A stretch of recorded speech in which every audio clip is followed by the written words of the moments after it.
Bon, je pense que ça va faire 2 ou 3 mois quand même qu'on n'a pas parlé de drama de manière chill, donc c'est le moment de ressortir le bon vieux chicha drama, hein. Let's go.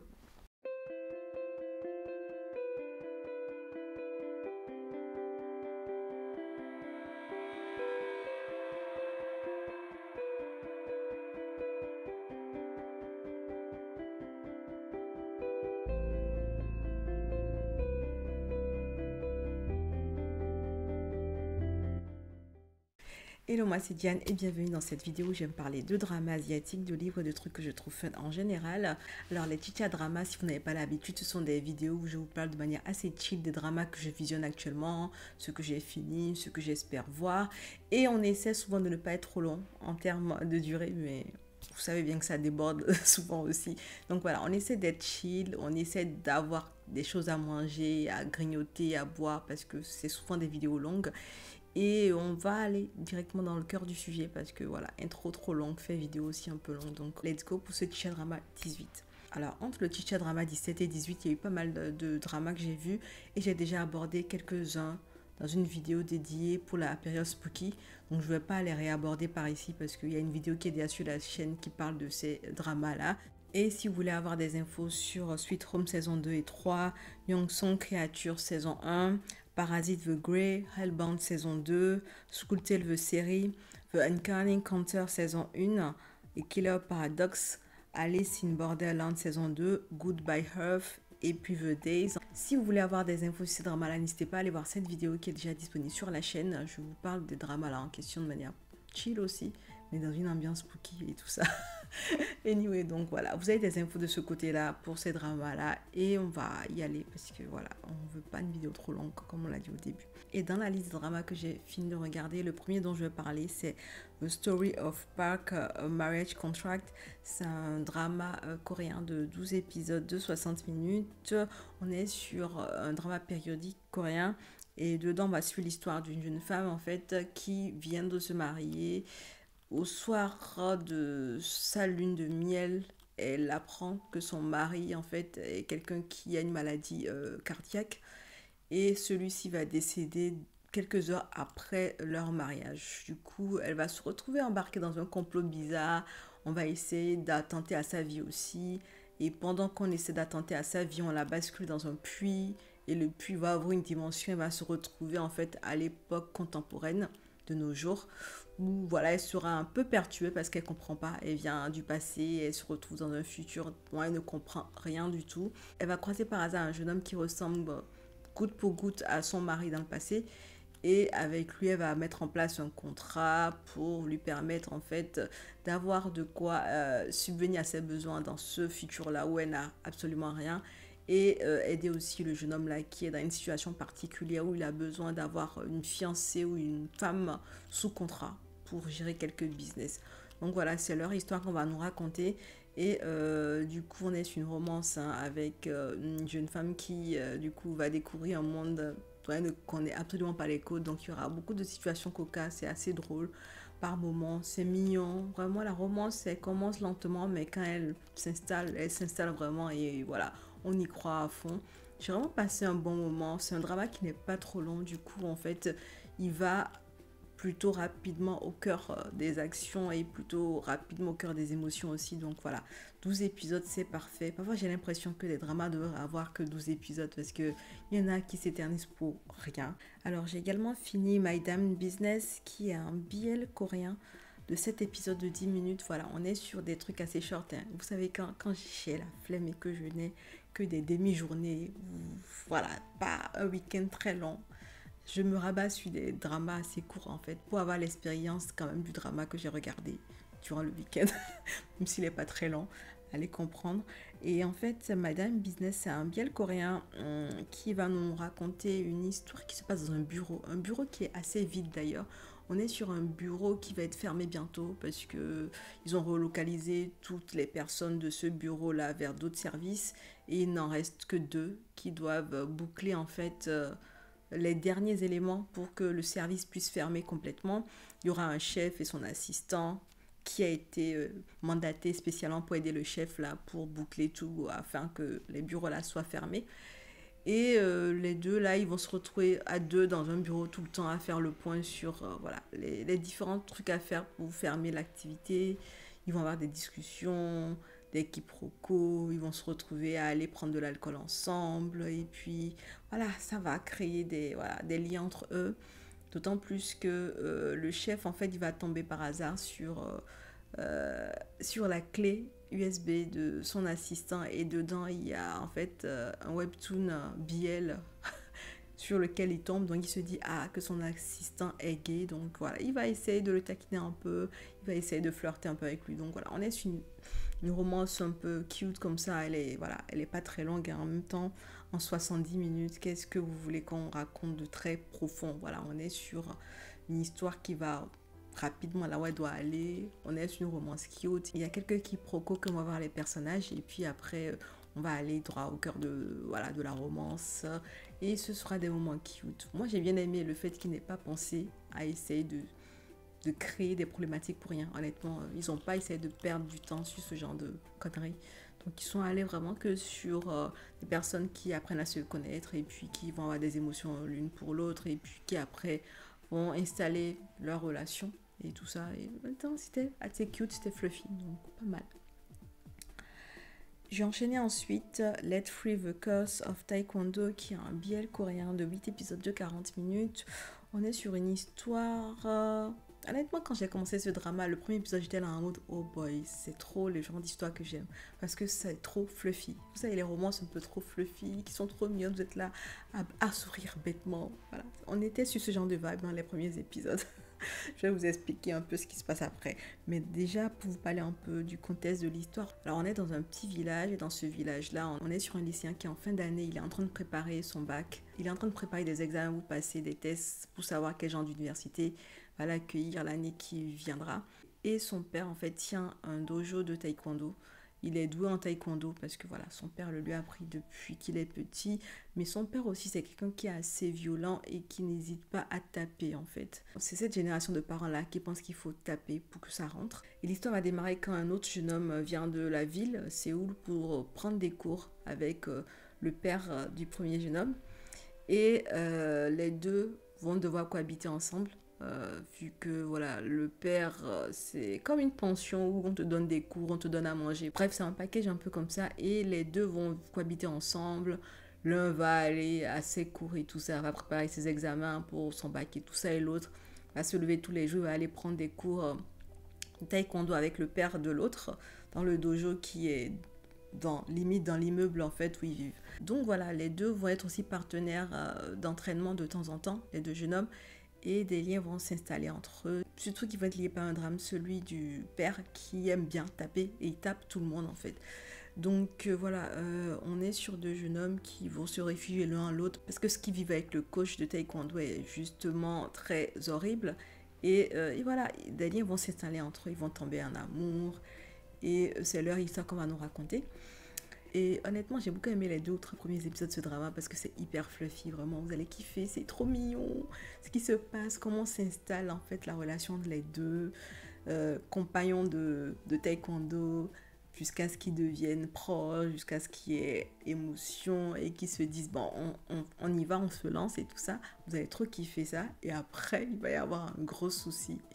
Et le drama va prendre limite une tournure très très noire. Honnêtement, c'est une tournure à laquelle je ne m'attendais pas forcément. Et j'étais pas là pour ce genre de tournure parce que du coup, on est passé d'un drama hyper fluffy, un drama devant lequel j'étais en mode c'est trop mignon, à un drama hyper noir, un peu sombre, avec des thématiques qui vous fendent le cœur. Oh boy.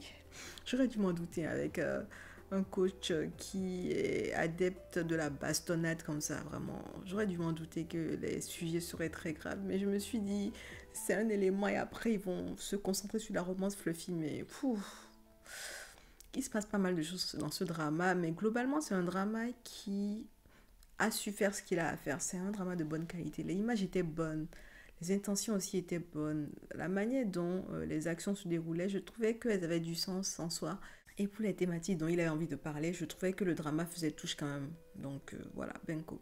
Pas mal du tout. J'aurais aimé que le côté fluffy soit resté beaucoup, beaucoup plus longtemps. Mais bon, on a eu un dernier épisode un peu où j'ai retrouvé un peu mon côté fluffy. Donc voilà. Ensuite, j'ai fini No Gain No Love, qui est un drama coréen de 12 épisodes de 60 minutes. Et dans ce drama, on est sur une jeune femme en fait qui n'aime pas perdre dans la vie. Elle n'aime absolument pas être la perdante de l'histoire, être la perdante d'une situation. Et elle fait tout pour que les choses soient le plus équitables, soient le plus juste possible pour tout le monde, surtout pour elle. Elle est dans une société où elle remarque que les personnes qui se marient ont un certain avantage. Et du coup, elle se dit, j'ai pas d'amant, j'ai pas d'amoureux, je ne pense pas me marier de sitôt. Et j'ai tellement participé à des cadeaux pour les mariages des autres que je vais juste m'organiser en fait mon petit mariage à moi. Il sera certes fake, mais au moins en fait je récupérerai tous les cadeaux que j'ai déjà avancés à mes autres collègues. Et en plus, je bénéficierai en fait des avantages de la société. Et je pourrais prétendre à la position à laquelle j'ai envie voilà, de postuler parce qu'ils ne prennent que les gens mariés en griffe. Bref, donc on est sur ce genre de bail et elle va établir un contrat avec un jeune homme avec qui elle ne s'entend pas du tout dans son quartier qui travaille dans le combini pas loin de chez elle. Et ces deux-là, voilà, vont entrer dans une relation de fake wife, husband, vont devoir jouer le jeu en fait devant la société, enfin, devant tout le monde. Bref, on est dans ce genre de situation-là. Et honnêtement, ça fait plaisir de revoir une actrice que je n'avais pas vue depuis un moment. J'ai trouvé que la romance était cute. J'ai trouvé qu'elle avait du sens sur certaines réflexions qu'elle se faisait sur le côté équitable des choses qui devaient se faire. J'ai vu les commentaires sur internet qui parlaient du gap d'âge entre les acteurs qui était très élevé et que voilà, ça les dérangeait pour la romance. Personnellement, moi, je ne l'ai pas vécu comme ça. Pour moi, les deux, voilà, c'était deux vibes différentes. Il y avait une qui faisait maturer, l'autre faisait un peu, vous savez, un peu Golden Retriever. Donc voilà, on est sur ce genre de vibe. Il y a pas mal de personnages intéressants dans ce drama. Les personnages secondaires sont très intéressants aussi. Il se passe pas mal de choses. Il y a pas mal de dialogues aussi qui vont vous toucher parce que du coup, la jeune femme qui aime le côté équitable des choses, elle a des sœurs qui ne sont pas des sœurs de sang, mais bon, voilà, elle a des sœurs quand même. Elle a une histoire qui fait que, voilà, elle a aussi son trauma. D'autres personnes dans le drama aussi ont des traumas, donc c'est un drama qui était plutôt équilibré. J'ai passé un bon moment jusqu'au bout du drama. Bon, la fin quand même, je me dis ils auraient pu faire mieux, mais bon, ils ont fait du mieux qu'ils pouvaient, je suppose. Mais voilà, c'est un drama que j'ai bien aimé parce que je retrouvais une actrice que j'avais pas revue depuis un moment dans un drama Alain. Donc voilà, moi ça m'a fait plaisir de la revoir. Ensuite, j'ai fini Sugar Dog Life, qui est un BL japonais de 9 épisodes de 23 minutes. Et dedans, on va avoir en fait un jeune homme qui est à l'université, mais il a un visage d'enfant en fait. Il a vraiment un visage d'enfant, babyface. Et un soir qu'il est en train de boire de l'alcool dans la rue, il va se faire accoster par un policier qui pense que c'est un mineur qui consomme de l'alcool. Après vérification de sa pièce d'identité, le policier va réaliser que c'est pas le cas, il va s'excuser et les deux vont se retrouver encore dans un autre contexte parce que du coup, le jeune Babyface en fait travaille dans un combini qui n'est pas loin du centre de police où travaille le policier en question. Donc voilà, celui-ci va venir le voir souvent dans le combini pour lui demander des idées de recettes et tout ça, des idées de combinaisons de plats achetés pour déjeuner. Et les deux vont voilà, se lier d'amitié, ils vont commencer à préparer ensemble. Voilà, c'est un drama qui va commencer sur une vibe bouffe, on a envie de mieux manger. Et après, voilà, ça va évoluer vers une romance, bien entendu, on est sur un BL. Honnêtement, c'était fluffy, c'était cute, c'était pas trop long. Donc voilà, c'était un bon moment. Moi, j'aime les dramas japonais. Donc, moi, j'ai passé un bon moment à regarder ce billet-là. C'est pas prise de tête. On n'en fait pas des caisses. On est sur des gens qui apprécient leur compagnie respective. On est sur des gens qui sont bienveillants en général. Et honnêtement, j'ai passé un bon moment. C'était pas un moment tendu. C'était un moment vraiment de paix, de félicité même limite. Et je regardais ces deux personnages-là qui se kiffaient, voilà, qui avançaient à petits pas, mais qui avançaient sûrement l'un vers l'autre. C'était vraiment pas mal. Ensuite, j'ai fini Seoul Blues, qui est un BL coréen de 8 épisodes de 20 minutes, je crois, un truc du genre, j'ai oublié. Et en fait, euh, on est sur un trio d'amis, de garçons et une femme, enfin, ce sont des jeunes adultes d'ailleurs. Et la jeune fille, elle aime un des mecs du triangle. Les deux mecs, ils s'aiment, je crois. Il y en a au moins l'un qui aime l'autre. Et on va commencer l'histoire par une situation assez tendue parce que celui qui aime l'autre mec lui fait sa confession de manière un peu abrupte. L'autre ne le prend pas très bien, veut garder leur amitié. Et la jeune fille, elle aussi confesse son amour. En fait, on est sur un mélange de confession d'amour à droite et à gauche. Et c'est méli-mélo, c'est mélangé. Il y en a qui se mettent ensemble pour rendre jaloux. Oh, vraiment, c'est un beau foutoir, ce drama.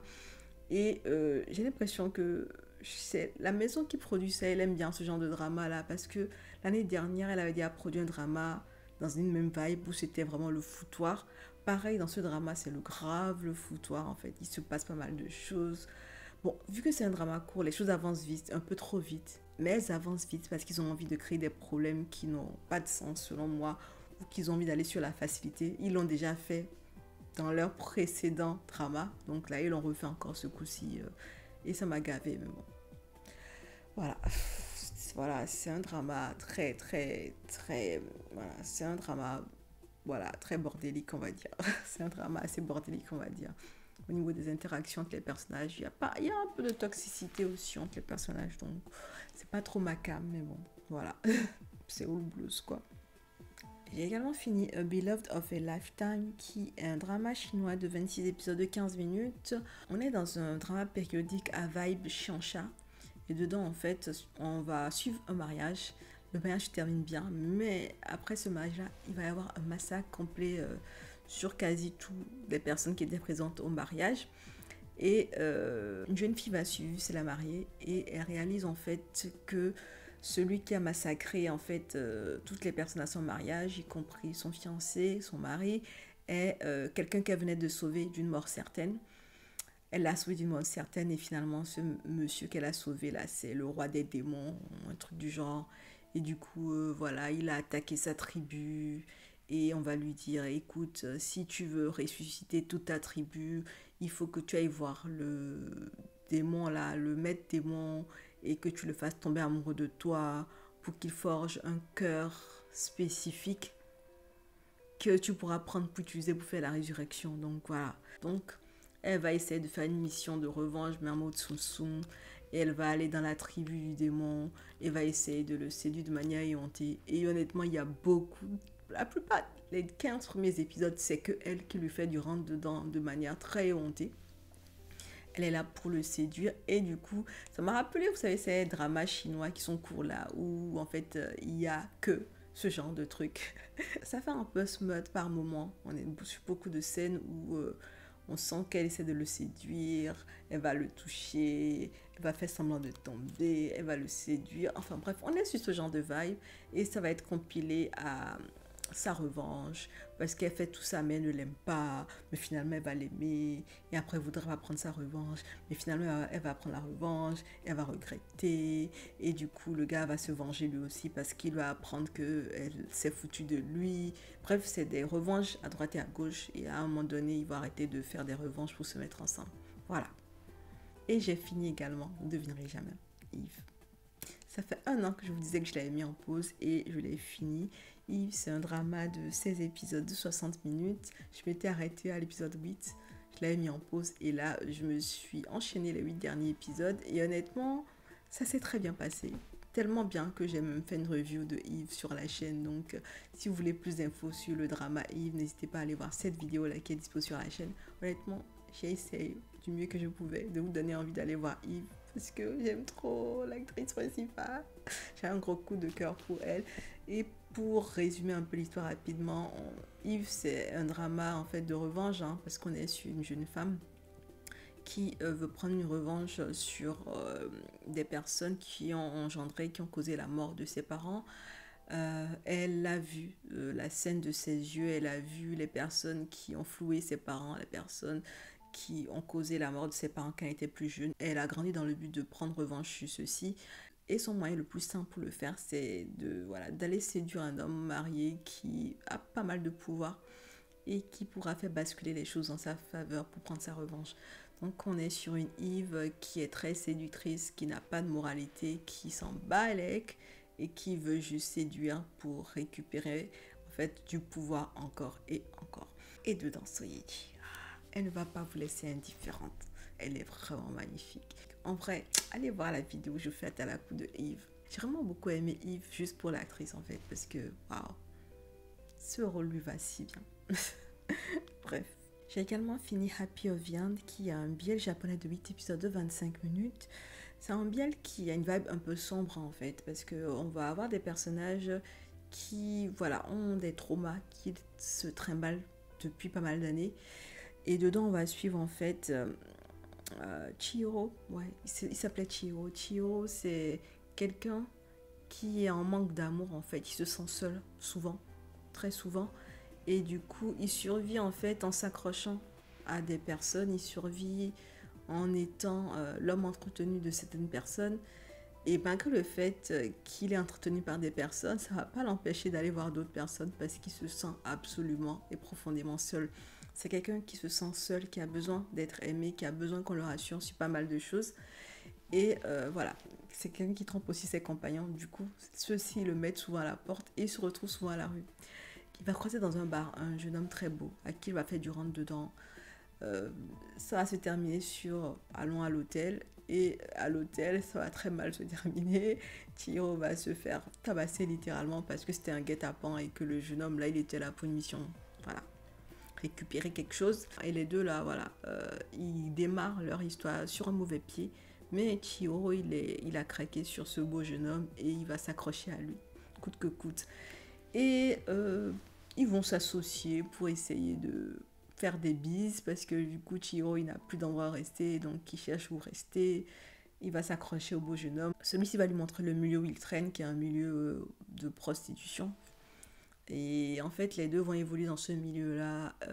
Ils vont s'apprécier, ils vont commencer comme des sex friends et ça va évoluer vers quelque chose de beaucoup plus profond.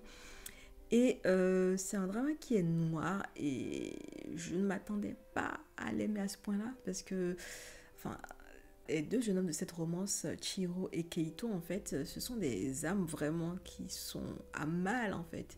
C'est des gens qui sont hyper traumatisés par leur passé qui ne veut pas les lâcher, en fait, et ça va les hanter tout le long de ces 8 épisodes-là. Et j'ai trouvé la manière dont ils essayaient de se reconstruire l'un avec l'autre hyper touchante. C'était très beau la manière dont ils essayaient de penser les blessures de l'un et de l'autre. Et cette petite romance qui se sont créées dans ce milieu où en fait c'était quasiment impossible de se créer ce genre de romance. C'était vraiment très belle et très mignonne. Moi j'ai vraiment kiffé ce drama. Les traumas étaient voilà, traumatiques, mais c'est plus en fait la manière dont les personnages se sont accrochés l'un à l'autre pour s'en sortir que j'ai trouvé très très touchant et j'ai beaucoup aimé le drama. J'ai fini également Love in the Desert, c'est un drama chinois de 26 épisodes de 35 minutes de mémoire. Et dedans, on va suivre une histoire qui commence dans un désert. Normal, c'est le titre limite. On va suivre l'histoire d'une jeune femme qui est dans une caravane. Elle a tous les attirails de la femme qui doit se marier. Et c'est normal parce qu'elle se rend pour devenir l'épouse, la concubine du régent dans la grande ville à côté. Elle vient d'un peuple du désert et beaucoup de tribus du désert pour avoir la protection de ce lord-là envoient leur fille, leur princesse pour qu'elles épousent le lord en question. Et du coup, on est sur une femme qui est en train de parcourir le désert pour aller épouser le lord en question quand elle va se faire attaquer. Elle va se faire attaquer par des personnes. Va se faire attaquer par des brigands de haut vol, va se faire sauver par un jeune homme que la jeune femme avait sauvé à un moment donné parce qu'il n'avait plus d'eau. Et dans le désert, l'eau, oula, si t'as plus, c'est chaud patate. Et voilà, c'est comme ça que les deux personnages de notre romance principale vont se rencontrer. La jeune fille, elle va se marier, le jeune homme, il va l'aider dans tout ce qu'elle va faire dans la ville, dans la grande ville où vit le Lord, parce que la jeune fille aussi, elle est là pour une petite revanche un peu salée. Et voilà, elle a mis en place des pions pour faire pas mal de choses sympatoches à ce Lord. Donc on est sur une romance que moi j'ai trouvé très cute en vrai. J'ai beaucoup aimé le contexte du désert et tout ça. Honnêtement, tous les moments qui se passaient dans le désert, moi je les trouvais trop cute en vrai. Parce que du coup, il y avait que ce sable à perte de vue. Et les personnages principaux de notre romance, voilà, quand ils étaient dans ce contexte-là, voilà, il n'y avait pas grand-chose pour les empêcher d'être eux-mêmes. Et je trouvais ça rafraîchissant. Après les épisodes du désert, on va rentrer dans la grande ville, là où il y a le Lord et tout ça. Et ça va basculer sur des complots politiques à droite et à gauche. Le jeune homme qui a sauvé la jeune fille, il est à la tête d'un groupe d'espions. Donc Le fait qu'il soit à la tête de ce groupe d'espions-là va aider largement la jeune fille aussi dans ses complots politiques et tout ça. Et puis aussi la romance entre le jeune homme et la jeune fille est compliquée parce qu'elle est mariée au lord, hein, faut pas l'oublier. Ça m'a d'ailleurs me fait rigoler en fait quand on démarre une histoire sur ce genre de prémisse. Bref, j'ai aimé le décor, j'ai beaucoup aimé les costumes. La romance était cute, honnêtement. Il y avait des personnages secondaires que j'ai beaucoup appréciés aussi. Des brigands de haut vol. Il y avait un couple de brigands de haut vol qui étaient mignons ensemble comme pas possible. Honnêtement, ils étaient trop mignons. Parfois, c'est eux qui redonnaient du souffle au drama parce que voilà, on était quand même sur 26 épisodes de plus de 30 minutes. C'était pas mal, voilà. Ça se passe dans le désert, quoi. Alors, j'ai également fini 4 Minutes, qui est un biel thaïlandais de 8 épisodes de 50 minutes. On est sur un drama. En fait, j'ai pas envie de vous spoiler. Mais j'ai l'impression que pour vous faire le résumé, je dois vous spoiler. Je vais essayer de ne pas vous spoiler trop. En fait, ce qui se passe dans ce drama, c'est qu'on va suivre l'histoire d'un jeune homme qui se lève un matin. Il doit aller en cours, c'est un universitaire et tout ça. Il prend sa voiture et sur son chemin, en fait, il fait attention comme il peut, hein, mais une jeune dame se jette sous les roues de sa voiture. Il va l'écraser sans le savoir et il s'arrête, il réalise qu'elle est morte. Et vu qu'il prend peur, en fait, il s'enfuit des lieux de l'accident. Il s'enfuit des lieux de l'accident et puis quelques minutes après, on réalise qu'il fait un rêve et que l'accident n'a pas encore eu lieu. Donc on le revoit quelques minutes plus tard, en fait, sur la route en question.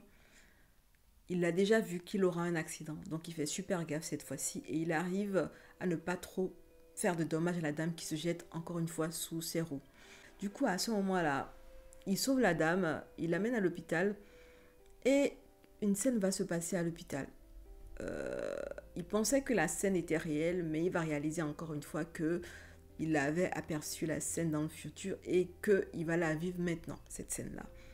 Donc voilà, on est sur un jeune homme qui va vivre pas mal de moments comme ça et on va se poser pas mal de questions sur ce qui est la vraie réalité de ce qui se passe. Parce que ce jeune homme-là, il lui arrive pas que ça. Il arrive aussi qu'il côtoie des personnes qui ont commis des crimes ou pas. On ne sait pas si les personnes ont commis des crimes ou pas. On ne sait pas s'il les a aidés à camoufler le crime ou pas. Donc on est sur un drama qui va vous perturber parce que vous ne saurez pas dans quelle réalité vous êtes en fait. Et honnêtement, il faut tenir bon. C'est un drama qui est compliqué dans les premiers épisodes. Dans les 2 ou 3 premiers épisodes de ce drama, vous êtes perdu, vous faites tellement de théories parce que vous ne savez pas ce qui se passe, vous ne savez pas c'est quoi la réalité. Du coup, on se lance plein de théories, on ne sait pas ce qui se passe. Mais après le 4e épisode, on commence à avoir un élément de réponse. Et honnêtement, on réalise que le drama est plutôt bien fait.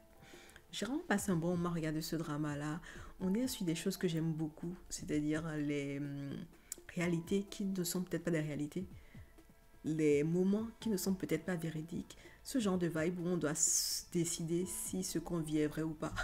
J'aime bien les dramas ou les séries qui s'amusent avec ce genre d'éléments. Et clairement, dans ce drama, les 4 premiers épisodes, vous allez être à fond dans ce genre de vibe. Et honnêtement, Bible, honnêtement, il était bon dans ce drama. Je m'attendais pas à ce qu'il joue ce genre de rôle, en fait. Je découvre une autre facette de lui un peu plus douce. Parce que dans Kill and Porsche, il n'était pas doux du tout, hein, le bonhomme. Mais là, dans ce drama, honnêtement, il m'a montré une autre facette de lui que j'apprécie aussi. Et je me dis, c'est un acteur qui doit aimer explorer, en fait, toutes les possibilités qu'il peut apporter dans un drama ou voilà, dans une œuvre. Il s'est très bien débrouillé dans ce drama et vraiment, c'est un drama qui est pas mal du tout. J'ai passé un bon moment à le regarder. On est sur des théories. Après, on découvre des choses et on se dit, on croise les doigts pour qu'elle se déroule comme on veut. Bref, c'est un drama qui va vous tenir hype jusqu'au bout et vous aurez hâte de voir à la fin. Dédicace spéciale pour l'épisode 8 qui est un mélange de sugar et de, voilà, et de sour. Mais bon, un gros mélange de sugar quand même. Donc voilà, c'est un bon drama et je vous le recommande si vous ne l'avez pas encore vu. Ensuite, j'ai fini Kidnap, qui est un biel thaïlandais de 12 épisodes de 45 minutes. On est sur une histoire qui va commencer par un jeune homme qui est un peu dans la merde, en fait, financièrement. Son frère a besoin de se faire installer un pacemaker. Les parents ne sont plus là. Ils sont décédés tous les deux. Donc, c'est lui qui doit trouver les sous pour aider à réaliser l'opération de son frère. Et il va se retrouver embarqué dans un plan hyper foireux où il va devoir kidnapper un jeune homme pour se faire payer. L'histoire va mal se terminer parce qu'on lui dira vas-y tue le jeune homme en question, on te payera plus, il ne voudra pas salir ses mains. Et comme ça, la personne qui l'a kidnappé, il va le laisser vivre chez lui. Donc il va cohabiter avec un jeune homme qui l'a kidnappé et il va essayer de tout faire pour que celui-ci ne s'enfuit pas de la maison parce que s'il s'enfuit de la maison, il va le dénoncer. Et là où il en est vraiment, il a juste besoin de récupérer l'argent pour faire l'opération de peacemaker à son petit frère. Donc voilà, on est sur ce genre de vibe là. Et vu que c'est un BL thaïlandais, bien entendu, ça va évoluer vers une romance entre les deux, le kidnappé et le kidnappeur. Hein. Bon, on est un peu sur un petit syndrome de Stockholm, bien senti là, mais j'avoue que dès les premières minutes, on sent que c'est un kidnappeur foireux, quoi. Il sait pas s'y prendre et honnêtement, on n'y croit même pas un instant qu'il a kidnappé vraiment le jeune homme parce que la liberté qu'il lui donne et la manière dont il s'occupe de lui, vraiment, on dirait plus un babysitter qu'un kidnappeur, quoi. Et honnêtement, c'est un drama qui promettait pas mal de choses dès les premières minutes. C'est un drama. J'étais vraiment en mode hype sur les 2 ou 3 premiers épisodes. Après, le rythme a un peu changé pour moi à cause du personnage du kidnappé, qui du coup était en mode YOLO parfois. Je sais pas sur quoi il comptait, mais bon. Mais finalement, j'ai fini le drama. Enfin, j'ai continué, j'ai fini le drama. Et globalement, c'est un drama qui est pas mal. L'idée, elle est innovante, je trouve. Un bail de kidnapping qui va se terminer par une romance.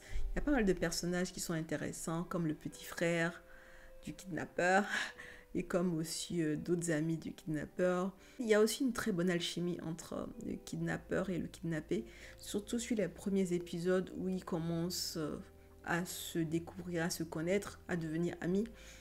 Et bien entendu, après, ils vont évoluer vers de l'amour et tout ça. Et la partie amitié, elle était vraiment belle parce que l'alchimie était là. La partie romantique, j'ai du mal sur certains trucs. J'ai l'impression que l'alchimie était là, mais à moitié. Surtout sur les scènes de kiss, j'étais là en mode tenez-vous la main, c'est mieux parfois. Alors, le kidnappeur, j'ai retrouvé un acteur que j'ai déjà vu dans d'autres dramas. Je l'ai vu dans He's Coming to Me. Je l'ai vu aussi dans Bad Buddy, que j'ai beaucoup apprécié. Et du coup, c'est un acteur qui a de bonnes alchimies en général avec ses partenaires de jeu. Donc, ouais, je trouvais que la chimie était un peu bizarre avec son partenaire de jeu dans Kidnap.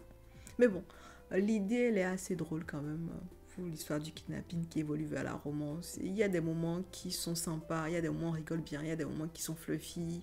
Voilà, donc c'est un mélange un peu, voilà. Il y a du bon, il y a du moins bon. Et le moins bon, malheureusement, c'est un peu au niveau de la romance et du fait qu'ils aient fait 12 épisodes. Ils auraient dû s'arrêter à 10 épisodes en vrai. Parce qu'ils ont étiré le drama et le rythme en a pâti un peu selon moi. Ensuite, j'ai également fini de regarder Embrace in the Dark Night, qui est un drama chinois de 24 épisodes de 15 minutes. On démarre l'histoire par une femme qui se fait enlever. Elle est dans un pays qu'elle ne connaît pas vraiment. Elle se fait enlever par un gang qui va la séquestrer, va organiser des combats et tout ça, et dire que les gens qui gagnent les combats récupèrent la jeune fille comme prix. Du coup, quelqu'un va gagner le combat, va la récupérer comme prix, et ce quelqu'un-là, finalement, est là pour la sauver, a été mandaté par sa famille pour la sauver. Donc voilà, on va être sur des personnages qui vont faire semblant de jouer au jeu des brigands de grand chemin qui ont kidnappé la jeune fille juste pour peaufiner leur plan et pour s'échapper de l'endroit où ils sont tous un peu séquestrés en vrai. L'histoire commence comme ça, mais après elle va évoluer vers autre chose. Après elle va évoluer vers une histoire de revanche. Donc en milieu du drama, j'avais l'impression que ce n'était plus le même drama, mais bon, voilà. Le drama commence par un sauvetage, elle perd de vue le jeune homme qui l'a sauvée, elle le retrouve plus tard dans un autre contexte, mais elle doit fermer son cœur parce qu'elle est dans ce contexte-là pour prendre une revanche bien sentie. Et honnêtement, ce drama, vraiment, c'est un concentré de smut, vraiment. C'est que du smut sur les 10 premiers épisodes. Quand ils sont dans le contexte des brigands de haut chemin qui les ont kidnappés, quand ils sont dans ce contexte-là, c'est vraiment que du smut en vrai. Des moments où elle passe son temps à tomber, il la rattrape. Et honnêtement, ce drama, ça a commencé par du smut et après, l'héroïne est devenue très très bête et ça m'a énervé encore plus. L'héroïne était vraiment très très bête en fait dans toutes ses décisions, dans la manière dont elle voulait prendre sa revanche et elle passait son temps à se faire sauver tout le temps par le jeune homme. Donc c'était vraiment damoiselle en détresse H24 dans ce drama. Bref, c'était hyper chiant à souhait de voir ça. J'ai pas passé un bon moment, mais vu que j'étais déjà presque à la fin, j'ai continué. Voilà. Mais honnêtement, et voilà ce qu'il en est pour les dramas que j'ai finis.